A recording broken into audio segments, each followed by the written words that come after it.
So, picture this. A humid July evening in New York City, and there I am, supposedly buried under a mountain of paperwork at the office. But let's be real, that was a load of bull. I was actually trying to catch a few more glimpses of Alex, the new designer whose charm was the talk of the office. Can you blame me? The guy was like a walking, talking charisma bomb. Fast forward to 2 days later. Our boss decides we need some team bonding or whatever, so he sends us to one of those escape rooms. Guess who I get paired with? Yep, Alex. Talk about fate, right? There we were, crammed together, trying to solve puzzles. And let me tell you, the sparks? They weren't just from the static in the air. There was something real brewing between us. The next week, I'm spinning this yarn to my husband about a girl's night out. Total fabrication. Instead, I'm meeting Alex at this dimly lit jazz bar downtown. It was one of those nights, all laughs, whispers, and the kind of attention that makes you feel like you're the only two people in the world. As things with Alex started heating up, I found myself weaving more intricate tales to cover up our trysts. Work trips, late-night projects, my creativity knew no bounds. Our secret meetups at various hidden spots around the city felt thrilling, but with each lie, I could feel myself getting in deeper. About a month in, Alex pulls out all the stops and whisks me away to this secluded cabin in the Catskills for the weekend. Talk about being swept off your feet. It was like we were in our own little world, away from reality and its pesky consequences. Coming back home was rough. My husband had left this bouquet of my favorite flowers with a note about how much he missed me. Guilt hit me like a truck. But did I stop? Nope. I convinced myself we were just in a bit of a slump, nothing more. Then comes Alex's birthday. I decide to throw him a surprise bash at his place. I was juggling invites, making damn sure no one from our work circle who knew my hubby would catch wind of it. Playing both sides was getting exhausting, but somehow, I kept the show going. Let me tell you, keeping up this double life? It's no joke. Every whispered conversation with Alex, every lie to my husband. It was like I was digging myself deeper into this hole. But in those moments, caught up in the rush, none of that mattered. All I could think about was the next stolen moment with Alex. Consequences be damned. All right, buckle up because this chapter's a doozy. Imagine this. The surprise party for Alex was off the charts. The vibe was electric. Everyone was having the time of their lives, and for a hot minute, I forgot about the tightrope I was walking. But, as luck would have it, amidst the chaos, one of our eagle-eyed colleagues snapped a pic that caught me and Alex in, let's just say, a less than professional pose. Before I could even think to intercept, boom, it was all over social media. Cue the world's worst wake-up call the next morning. My husband, holding up his phone with that photo front and center. His face a mix of confusion, hurt, and disbelief. Is this what your girls' nights out are about? He asked, voice cold as ice. I scrambled, trying to play it off as a drunken slip-up, but the look in his eyes told me everything I needed to know. Our trust was in shambles. So, I did the only thing I thought could salvage the wreckage of my marriage. I broke things off with Alex, told him we'd been playing with fire and got burned. He couldn't believe it, couldn't fathom why I'd cling to a marriage that was clearly on the rocks. But ending it with Alex felt like the first right decision I'd made in months. My husband, still reeling from the betrayal, laid down an ultimatum. Marriage counseling or bust. I agreed, clinging to a shred of hope that maybe, just maybe, we could bridge the chasm that had opened up between us. Spoiler alert. Those sessions were more like pouring salt in an open wound, with every accusation and defense laying bare just how far apart we drifted. As if that wasn't enough to deal with, a couple of months post-Alex, I stumbled upon messages between him and another colleague. Yeah, turns out, I wasn't special, just another notch in his designer belt. The sting of betrayal hit all over again. But this time it was mixed with a heavy dose of humiliation. Meanwhile, my husband, no longer the man I thought I knew, started playing a dangerous game of his own. He became distant, cold, pulling away both emotionally and financially. It was like I was living with a stranger, one who was hell-bent on making sure I felt every bit the outsider in my own home. And just when I thought things couldn't get any worse, I discovered his masterstroke, a secret bank account quietly draining our joint savings dry. It was a calculated move, a silent but screaming declaration of war. He was setting the stage, making damn sure that if I left, I'd leave with nothing but the clothes on my back. Talk about being caught between a rock and a hard place. Here I was, trying to navigate the fallout of my own actions, while simultaneously dodging the retaliatory strikes from the man I once vowed to spend my life with. Every step I took, every decision I made, it felt like I was just digging myself deeper into a hole with no way out. You know that moment when life slaps you in the face and says, "Wake up, you've made a mess." Yeah, that was me, staring down at divorce papers my husband had just thrown on the table. He documented everything. My lies, the affair with Alex, every sneaky move I thought I'd gotten away with. The evidence was airtight, and the terms? Let's just say they were far from fair. I was cornered, with nowhere to turn and no leg to stand on. Feeling like I'd hit rock bottom, I did what any desperate soul would do. I tried reaching out to Alex, hoping for, I don't even know what. Comfort? A do-over? But guess what? Alex had moved on, leaving me hanging in the wind. And those friends I thought I could fall back on? Turns out, betrayal has a domino effect. One by one, doors closed, faces turned away. My little escapade had alienated just about everyone who mattered. The divorce proceedings felt like a war zone, and I was outgunned and outmaneuvered at every turn. My husband's planning was meticulous, stripping me of financial security and any claim to our home. And just like that, my professional reputation took a nosedive alongside my personal life. Talk about a double whammy. So there I was, moving into this tiny, run-down apartment that felt miles away from the life I'd once taken for granted. The place was a constant, nagging reminder of every wrong turn I'd taken. Loneliness became my new best friend, relentless companion in my downsized world. Then, out of the blue, I got this letter from my ex-husband, the first since our divorce had been finalized. He'd enclosed a photo of us from better days, with a note that hit harder than a punch to the gut. "I loved you at your worst, but you couldn't do the same." That sentence echoed in my mind, a haunting reminder of what I'd thrown away. It was like waking up from a bad dream, only to realize the nightmare was my reality. My husband had moved on, finding happiness without me, while I was stuck in the rubble of the life I'd demolished. The full weight of my choices crashed down on me, leaving me to sift through the wreckage alone. Starting over wasn't just hard, it felt nearly impossible. I hit the job market again, trying to piece together a semblance of a career from the scraps left of my professional reputation. Making new friends, or even reconnecting with old ones, felt like climbing Everest in flip-flops. Every interaction was shadowed by the stigma of my past. Every step forward a battle against the tide of judgment and mistrust. This chapter of my life was like navigating a minefield blindfolded. Each day brought its own set of challenges, a constant test of my resolve to rebuild from the ground up. The journey was grueling, a daily grind of facing consequences and trying to prove I was more than my mistakes. But with each small victory, each day I didn't give up, I started to see glimmers of hope. Maybe, just maybe, I could turn this around. But damn, was it going to be an uphill battle? So, there I was, scrolling through my feed, when I stumbled upon something that felt like a punch to the gut. My ex-husband had remarried, and not just to anyone, but to a woman who used to be a mutual friend of ours. Seeing their happy pictures online, the love and trust shining in their eyes, it was like swallowing a bitter pill. Here I was, stuck in the same loop of regret and loneliness, while he had moved on and found happiness. Not long after that, fate decided to throw me another curveball. At a professional networking event, I bumped into Alex. Yeah, the same Alex. But the guy who stood in front of me was almost a stranger. Successful, confident, and, frankly, indifferent to our past. Our brief exchange was polite but distant, a clear sign that what we had meant nothing to him now. It was a wake-up call, showing me just how much I had deluded myself into thinking our affair had any real significance. Trying to get back into the dating scene was a nightmare of its own. Word gets around, and it seemed like my past was the only thing people could focus on.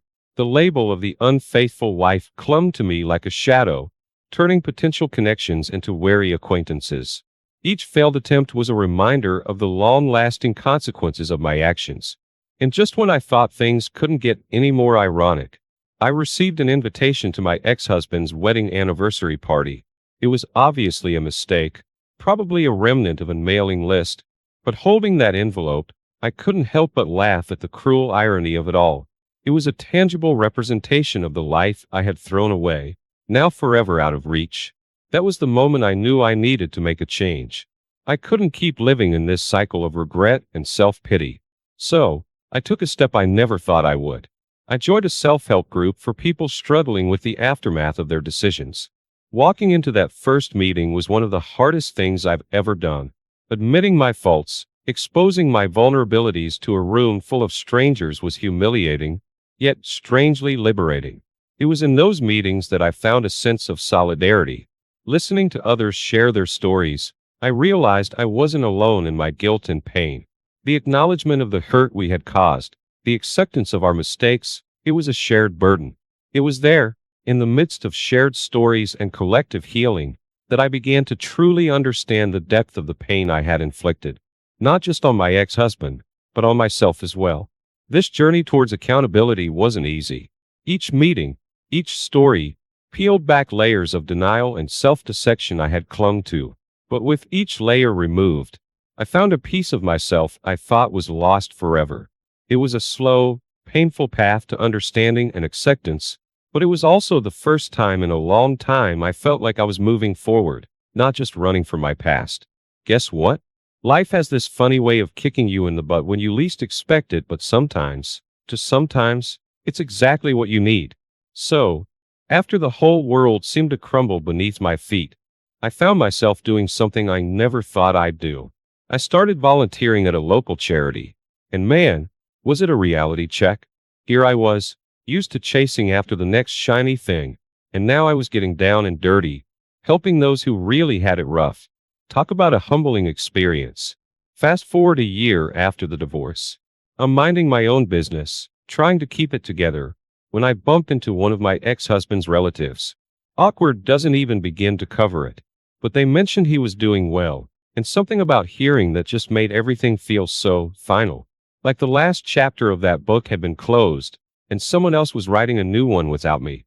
As the anniversary of the divorce rolled around, I couldn't help but reflect on how much had changed.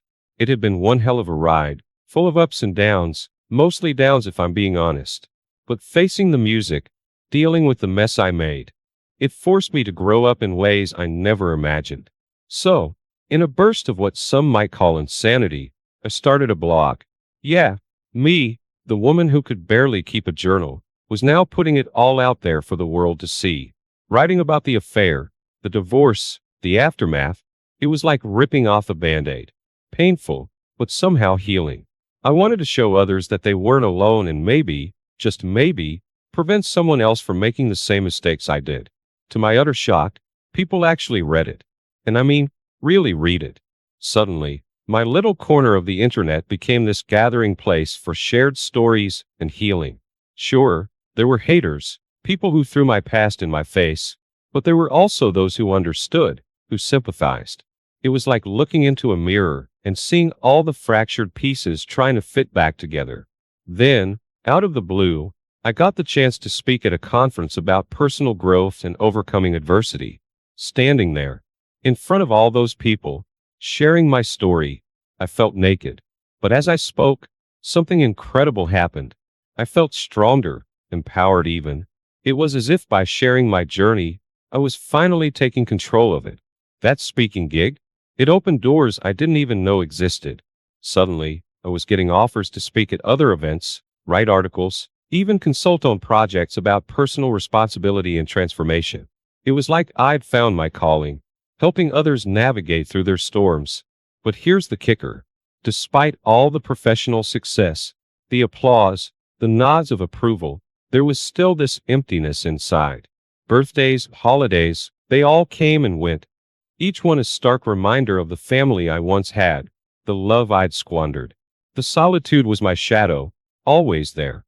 Always reminding me that some losses are forever.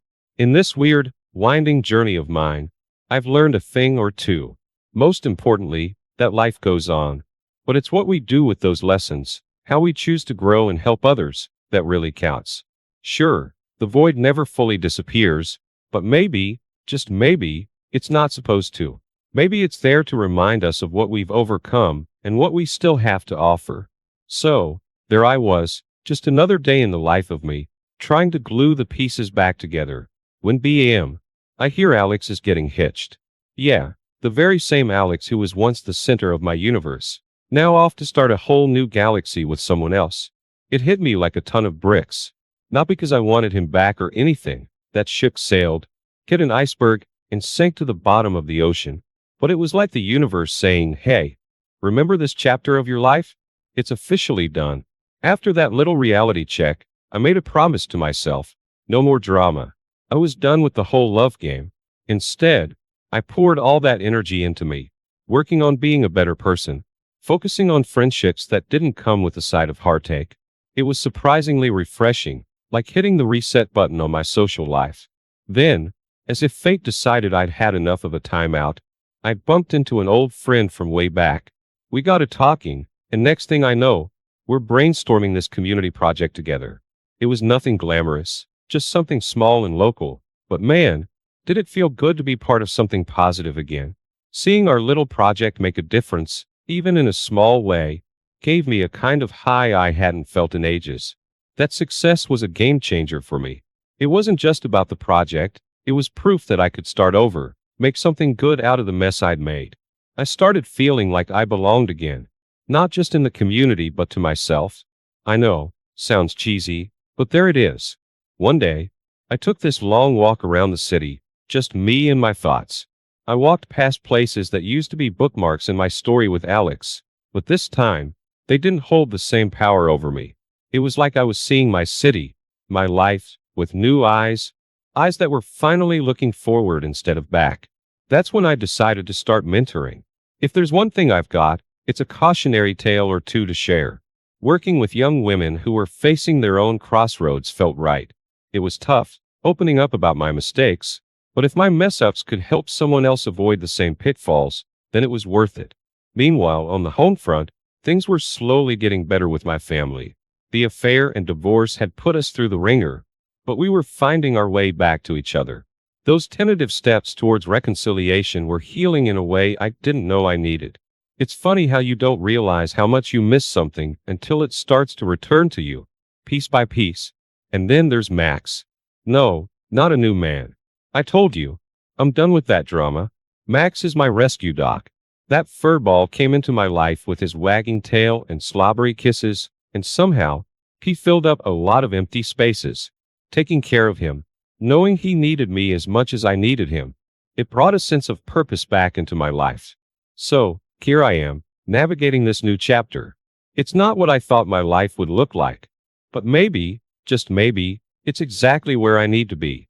Life's got a funny way of throwing curveballs, but it's also full of second chances. You just gotta be brave enough to catch them. So, guess what? It's been 2 whole years since the divorce. Feels like a lifetime and a blink all at once. I decided to throw this little get-together, nothing fancy, just a few friends who've been my rocks through this whole storm. It was amazing, to look around the room and realize, despite everything, I wasn't alone. These folks, they saw me at my absolute worst, and here they were, still. It hit me hard, the power of real, unwavering friendship and maybe, just maybe, a bit of forgiveness too. Around the same time, I landed this new job. All that speaking and writing about personal growth and overcoming adversity, it turned into something tangible, something that actually pays the bills. The work's tough but fulfilling, pushing me to grow in ways I hadn't even thought possible. It's like I'm finally stepping out from the shadow of my past, crafting a new identity on my terms. Feels pretty darn good, to be honest. Then, one day, doing a bit of much-needed spring cleaning, I found this letter I'd written to my husband back when our world was crumbling. Reading it now, with all this time and distance, was like watching a movie of someone else's life. The regret, the apologies I never made. It was all there in black and white. A stark reminder of the hurt I caused, not just to him, but to myself. That letter, It spurred something in me. I needed to get away, find some clarity. So, I took off on this solo trip. Just me, my thoughts, and a whole lot of road. It was scary, liberating, and utterly necessary. Being alone with myself, without the noise of my past mistakes drowning out my thoughts, I started to piece together who I am now, who I want to be. Coming back from that trip, something had shifted. The community around me, they began to see the changes too. It wasn't like everyone suddenly forgot what happened, but there was this sense of acceptance, a recognition of the person I was becoming. It was subtle, but it was there, and it meant everything. I did something I never thought I'd have the courage to do. I wrote a letter to my ex-husband, not asking for forgiveness, but thanking him for the good times, for the lessons learned in the wake of our shared disaster.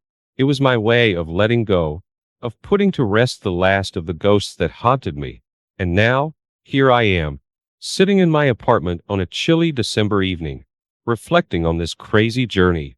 The silence around me isn't so daunting anymore. It's a canvas, waiting for new stories to be painted. I've lost a lot along the way. A marriage, friends, a version of myself I can never get back. But I've gained so much too: strength, wisdom, a sense of purpose. It's been a rough road, filled with mistakes and lessons, but it's my road, and I'm the one steering.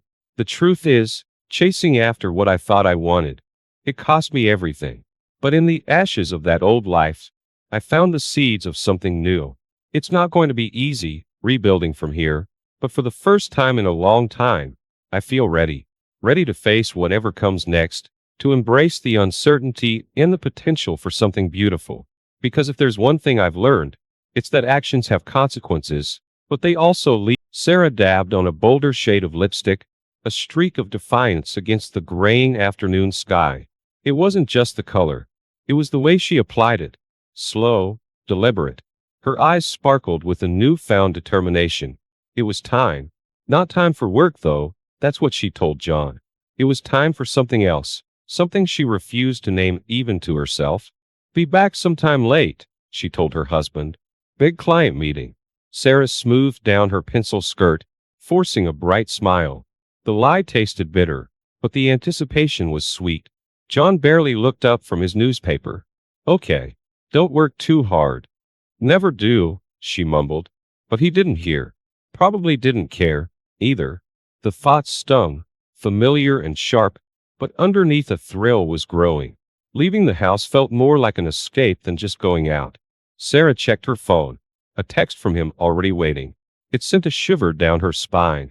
Anticipation laced with a nervousness she hadn't felt in years.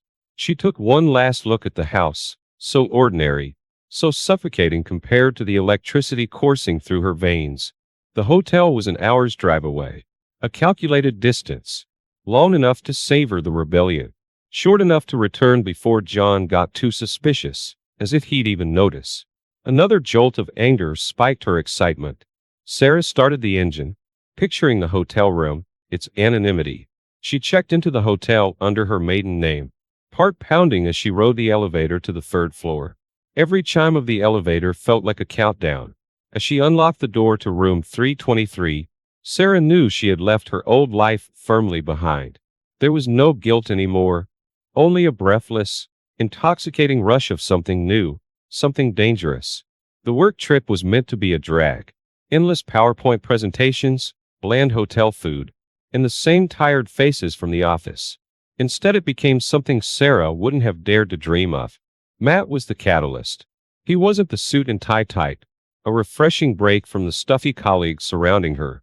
With his easy laughter and genuine interest, he cracked Sarah's carefully constructed FAA audio open. So, Sarah. Matt leaned in, his eyes glinting with amusement at the hotel bar. Besides saving the world one spreadsheet at a Tamiya euro, what are you passionate about? Sarah had to think. It had been so long since anyone had asked that. I used to paint back in college, she offered, a little surprised at herself. Matt's eyebrows went up. That's cool. Why'd you stop? Life, she shrugged. But something sparked in her. Maybe it was the third glass of wine. Maybe it was Matt's unwavering gaze. But Sarah found herself talking. About old dreams, about the feeling of paint under her fingers, about the way life seemed to get smaller the older she got. For the first time in years, Sarah felt truly seen. It wasn't just about flirting. It was about someone looking past the polished work exterior and glimpsing the woman she was hiding even from herself. Back home, the weight of that revelation crashed down. Each dinner with John became an exercise in enduring the mundane. His thinning hair wasn't a sign of aging. It was a symbol of the predictability that had become her life. As John droned on about the traffic or the upcoming quarterly reports, Sarah would fixate on the way his laughter lines seemed to deepen with each unremarkable day. Comfort had turned into a suffocating trap. "Are you tired?" John asked one evening after catching her vacant stare. A little, Sarah managed, and for the first time it wasn't even a complete lie. She was exhausted from pretending everything was fine, from ignoring the hollowness echoing inside her. Sarah found herself staring at her sleeping husband one night, the gentle rise and fall of his chest a stark contrast to the turmoil within her. That's when the question, as terrifying as it was exhilarating, whispered its way into her mind. Is this all I get? Is this what I settle for? The chime of her phone was a jolt in the silence of the night. John was already snoring lightly beside her, a muffled rhythm marking the passage of wasted hours. One glance at the screen and Sarah's pulse quickened. It was him, a name she still hadn't saved in her contacts. "Can't sleep, thinking of you." His message glowed against the darkness. A rush of giddy excitement mixed with guilt surged through Sarah. She knew she should turn the phone off, ignore the temptation, but the allure was too intoxicating. She bit her lip, then started typing, fingers moving with surprising boldness. "Guess I'm not the only one." Her reply was sent with a mix of exhilaration and fear. Dreams were no longer innocent escapes. Now they were charged with a stolen intimacy, a faceless stranger fueling the desire her marriage had starved for so long. In the bland morning light, these dreams left her restless, the longing for more a constant ache. Work became a place of hidden exchanges between stolen glances at her phone screen. Each double entendre from him brought a rush of power and a deepening pit of guilt. The excitement fueled a carelessness Sarah hadn't felt in years. She dressed with attention she hadn't bothered with for her husband in far too long, finding a thrill in the simple act of choosing a brighter blouse, a slightly shorter skirt. Someone looking good today. A male colleague quicked as Sarah passed his desk. She felt a heat flush her cheeks, not from shame but from a flicker of satisfaction. It was a dangerous game, one she knew she shouldn't be playing, yet the thrill outweighed the worry. At least for now. Sarah had lost all sense of caution. Her once measured messages were now an uninhibited outpouring of the desires her marriage had long buried. The stranger responded in kind, fueling her recklessness. The buzz of her phone was better than any drug. An intoxicating dose of attention and lust beamed straight into her pocket. At her desk, she found herself staring at the computer screen, not at the spreadsheets it displayed, but at the imagined responses buzzing in her head. The stolen minutes at work, once filled with mindless tasks, became charged with a nervous energy Sarah hadn't felt since she was a teenager sneaking phone calls with her first crush. She couldn't wait to get her hands on her phone the second a bathroom break or a coffee run could be justified. The change in her behavior was impossible to miss. Sarah's coworkers, always a little wary of her aloofness, now openly gossiped about her newfound vibrancy. She pretended not to notice, but with each sidelong glance and whispered comment a thrill coursed through her. It was validation tinged with shame, a volatile combination that fed her desperation and her defiance. Yet at home the shift in her became a silent protest. Her wardrobe changes were subtle but calculated, a bolder lipstick shade, a blouse just slightly lower cut. Sarah longed for even a hint of a reaction from John, a glimmer of interest in his eyes. Surely he must notice, must see the difference. The disappointment hit harder than outright indifference would have. "You look nice," he mumbled one evening, barely glancing at her as he flipped through TV channels. It was empty praise, and it made Sarah ache not for his desire, but for proof that the vibrant woman she felt inside was somehow breaking out from the shell of her numb marriage. The argument exploded out of nowhere. One minute they were debating what to order for takeout. The next John's voice was raised, his usual calm gone. I feel like I live with a stranger, Sarah, he accused. You never talk to me. Never want to do anything. You barely help around the house anymore. His words cut deeper than she could admit. It wasn't the chores, it wasn't him. It was the dullness that threatened to swallow her whole. But Sarah couldn't explain any of that. Why are you making such a big deal? She snapped back. I'm a little stressed, that's all. He gave her a doubtful look, but let it slide. Retreating to the comfort of the TV, Sarah felt a fresh surge of frustration. It wasn't even a real fight, a release of the simmering tension that had no outlet. The moment he left the room, Sarah's hand fished for her phone. It was almost a reflex now, any spare moment, any twinge of boredom, and her fingers sought the familiar contours of the device. This time there was no thrilling message waiting. For the first time, she felt a pang of disappointment. It wasn't just him anymore. It was the escape he offered, the fantasy lifeline he represented. Sarah began scrolling through their past conversations, feeding the growing obsession.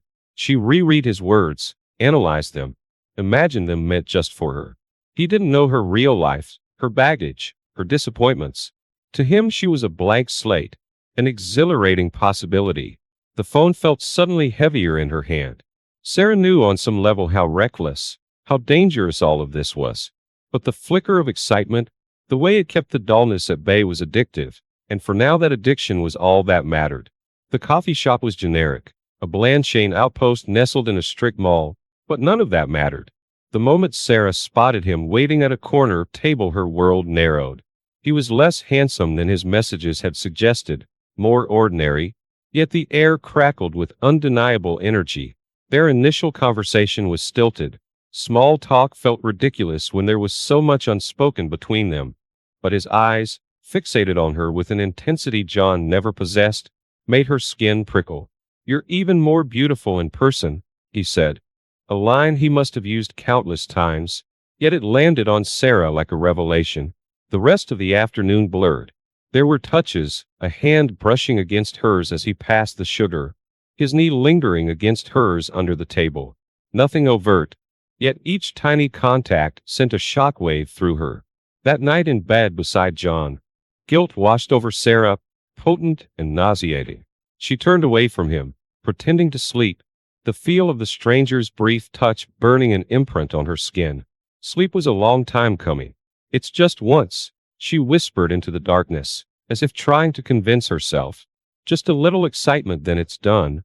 But even as she voiced it, Sarah knew it was a lie. She was no longer looking for a fleeting experience. She craved the oblivion his attention provided, the desperate rush of feeling desired in a way she hadn't in years. Her justifications grew bolder, along with the risks she was willing to take. My marriage is dead anyway, she'd reason. I deserve a little happiness. It was a mantra she clung to, a desperate attempt to drown out the guilt whispering in her ear. The lies came easier now, rolling off Sarah's tongue with a practiced nonchalance that surprised even herself. A late client dinner here, an unexpected weekend work trip there. John either didn't notice or didn't care enough to question. It was both a relief and a sharp stab of guilt. Big presentation next week, she'd mention over dinner, offering the bare minimum to justify her increasing absences. John would just nod, absorbed in his phone or some sports recap. The disconnect between them yawned like a chasm, making the dissections almost bearable. Booking the hotel room was different. The anonymity of searching online made it somehow less real, but the moment she hit confirm, her heart hammered a wild rhythm against her ribs. She researched the hotel meticulously, choosing one an hour's drive away, somewhere unremarkable, easily forgettable. The room was booked under Sarah's maiden name, a small act of defiance that sent a thrill of terror and anticipation through her. Sarah Mitchell. She repeated her old name out loud in the empty kitchen. It sounded foreign, but strangely empowering. It was the name of a woman who made bold, dangerous choices, not the name of a bored, neglected wife. Each day closer to the rendezvous brought a nauseating mix of dread and excitement. The lies felt heavier, the guilt a constant low-level hum beneath the surface. But then the image of him would flare in her mind, the intensity in his eyes, and the guilt would recede. replaced by a restless craving for an escape from her suffocating life. Her finger hovered over the send button. Sarah had typed and retyped the message a dozen times. The hotel name, the room number, the date, plain details that held the weight of an impossible choice. Finally, with a deep breath, she willed her trembling hand to obey. She hit the button. There was no turning back now. "See you soon" was his only response, short and almost clinical. It should have felt disappointing, but instead a jolt of adrenaline shot through Sarah, drowning out any lingering doubt. Anticipation, stark and tinged with panic, replaced the uncertainty. The night in the hotel was a blur. Desire, sharp and intoxicating, warred with a terror so deep it made her nauseous. Yet once their bodies became one, it was as though the guilt dissolved, replaced by a desperation that surprised even Sarah. He was not what she'd imagined. Not cruel, not gentle, just a man caught in the same rush of clandestine excitement. It made the experience both less romantic and somehow more potent. This wasn't about love or deep connection. It was raw, strict bare need, a release from the stifling constraints of her life. Afterwards, lying in the stale hotel sheets, Sarah felt a different kind of hollowness. The guilt gnawed at her, persistent and heavy. Yet beneath that familiar pang there was something new, a spark of anger directed not only at herself, but at the life that had left her craving this reckless escape. The shower scorched her skin, but Sarah couldn't seem to scrub away the imprint of him. The hotel's cheap soap was no match for the lingering scent of his cologne, or the phantom feeling of his hands on her body. She stepped out, shivering, less from cold than from a bone-deep shame she couldn't wash clean. The drive home was mechanical. Each mile seemed to magnify the betrayal, turning the excitement of the previous night into a crushing weight. Looking at the familiar streets and the house that awaited her, Sarah wanted to turn the car around, to disappear anywhere but home. Yet she pulled into the driveway, plastered on a smile, and walked through the door. "Hey." John looked up from the couch, a flicker of surprise on his face. "You're back early. Meeting got canceled." Sarah lied, her heart stuttering a little with the ease of it. "How was your day?" The rest of the evening was an exercise in normalcy. She forced herself to ask about his work, to feign interest in a documentary he put on. It was exhausting, but the adrenaline from the deception coursed through her, replacing some of the shame. There was a new edge to her, a dangerous thrill in knowing she possessed a secret that could shatter this illusion of a life. Later, as John snored softly beside her, Sarah lay awake, staring at the ceiling. The guilt sat lower now, replaced by a sense of power. It wasn't a comfortable feeling, but it was something, a sign that she wasn't entirely swallowed up by the monotony of her existence. The lies once heavy and guilt-inducing became a second skin. Meetings with non-existent clients, sudden work trips to faceless cities. The fabrications piled up. Sarah marveled at her own cunning, the ease with which the dissections tricked off her tongue. "Such a shame you missed Sharon's birthday dinner," a coworker commented, sympathy dripping from her voice.